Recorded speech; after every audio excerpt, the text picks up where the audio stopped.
வணக்கம் நண்பர்களே. ஸோ இன்றைக்கி நம்ம என்ன பார்க்க போகிறோம் அப்படின்னா, காலையிலேருந்து 8 மணிலேருந்து நைட் 8 மணி வரைக்கும் ஸோ வேலை வேலை வேலை.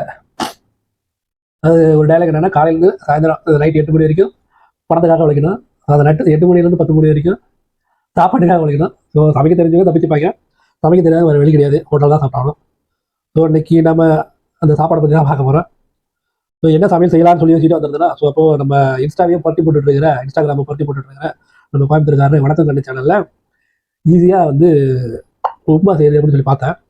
அது முந்திரி பருப்புலாம் போட்டு செஞ்சு பாருங்கள், பட்டையை கிளப்போம் அப்படின்னு சொல்லியிருந்தாரா. ஸோ அதான் நீங்கள் ட்ரை பண்ணி பார்க்க போகிறேன். ட்ரை பண்ணி பார்த்து வீடியோ போடுறேன். மறக்காமல் நம்ம பேஜை ஃபாலோ பண்ணிக்கோங்க. ஃபாலோ பண்ணி லைக் பண்ணி கமெண்ட் பண்ணுங்கள். நான் உப்புமா எப்படி ஷேர் பண்ணுறேன், கமெண்ட் பண்ணி விட்ருங்க. சரிங்களா? ஊரெல்லாம் ஓடி அலைஞ்சி உழைச்சி சம்பாதிக்கிறது எதுக்கு? இதுக்கு தானே ஆரம்பிக்கலாம். எப்ப பார்த்தாலும் சோறு சோறு நல்லா மேட்ச் பண்ணிட்டு இருக்கோம். நல்லா செஞ்சு விட்டுருங்க.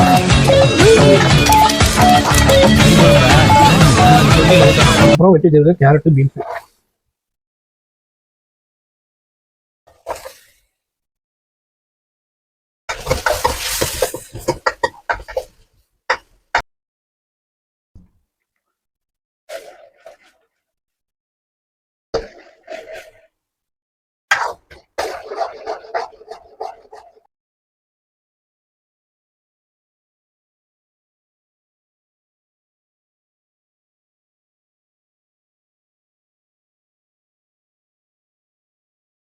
ஸோ நம்ம வடத்தங்கண்ணு சேனலில் இன்றைக்கி செஞ்ச மாதிரி உப்புமா.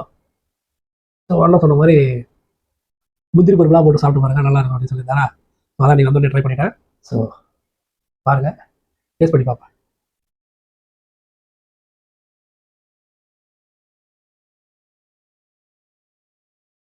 முந்திரி பருப்பு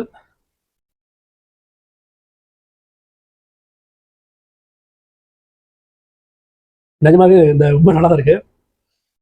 தேங்க்யூ ஃபார்வர்டா, ரொம்ப நன்றி நீங்கள் இந்த இதை சஜஷன் பண்ணுறதுக்கு. ப்ளஸ் இன்னொன்று என்னென்னா, ரூமில் தனியாக ஃபேமிலி இல்லாமல் பேச்சுலராக இருக்கிறேன் எல்லாத்துக்குமே இந்த உப்புமா வந்து கண்டிப்பாக ஞாபகம் இருக்கும். ஏன்னா இது மட்டும் தான் ஈஸியாக ரெடி பண்ண முடியும்.